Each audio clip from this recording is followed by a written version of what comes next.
Alright, installed the longer copper down tube back to the float valve.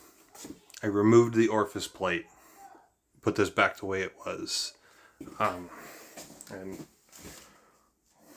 we'll fire it back up and we'll see if that makes any changes. So I will be back when we've got something to report.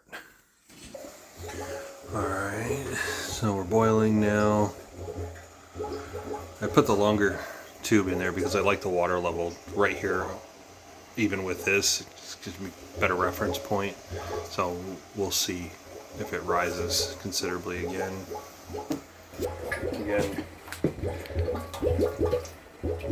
Bubbling at the back of the educator, so that's going to have to go. But now it's more just figuring out the reservoir issue. So I'm going to let it run for a couple minutes and I'll see if anything happens. Alright, well, kettle's almost up to temp. Everything seems to be stable. So maybe the whole issue was that kind of siphoning suction, I don't know, the air issue, because I removed that orifice plate. Well, here it is now that it's in there. It's just a 1/8 inch hole. It was only there to kind of equalize the pressure between the two chambers and keep hot water from spilling into it, because I know that the float valve has a max temperature of like 210. So, and it is, unfortunately, it does seem to be boiling a little bit of water over into that little passage. So I'm a little worried about the longevity of this float valve now. But the water is stable right at the base of the the reservoir.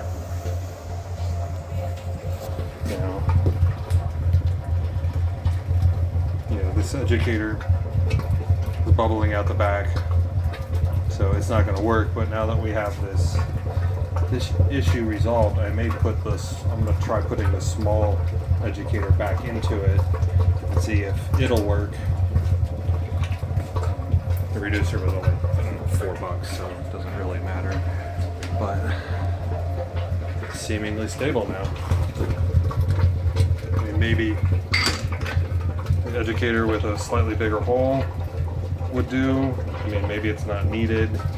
I guess we'll see how long this float lasts. I mean, it was only, I don't know, 15 or 20 bucks. So if it lasts a year, I guess that's not terrible. If it lasts 2 times, that kind of sucks. So, but it's stable now. I mean, I'm gonna let it run for another 10 minutes or so and just kind of make sure nothing happens. But I'm hopeful, at least. So I'll be back in about 10 minutes. Well, we're about 5 minutes. Nothing's changed here. I think that orifice plate was causing the overall issue. There's a lot of movement in the kettle.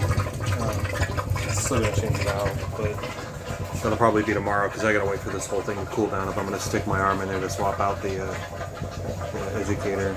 I'm really nervous. A lot of water is boiling over. You can kind of see it. So, I mean, I guess the good news is that's going to preheat the water that's coming in to replenish it. Bad news is the float might fail sooner. Still not getting any water actually coming over the top, so that's good news. So, all right, well, we'll call this a success for now. Give the other one a try tomorrow. Nice.